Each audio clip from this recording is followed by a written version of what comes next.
ఇది ఏంటంటే mid night హంగామా. మనకి వీళ్ళు నిద్రపోరు, మళ్ళీ పడుకొని ఇవ్వరు. వాళ్ళేమో పని చేసుకుంటూ ఉంటారు ల్యాప్టాప్లో కూర్చొని, లైట్ వేసుకొని పక్కనే. ఇది కెమమైల్ ఫ్లవర్స్ అండి. సో ఇది వేసుకుంటే మనకి కొంచెము నిద్ర బాగా పడుతుంది. సో ఇది మన కోసమే కనిపెట్టుకున్నట్టుంది. దీంట్లో వేసేసుకుందాము వాటర్లో.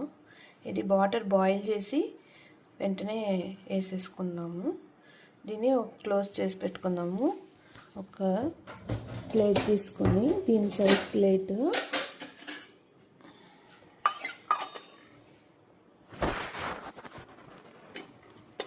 వన్ మినిట్కి పెట్టుకోవాలి. 1 మినిట్ అయిపోయింది. చూడండి, కలర్ చేంజ్ అయిపోయింది.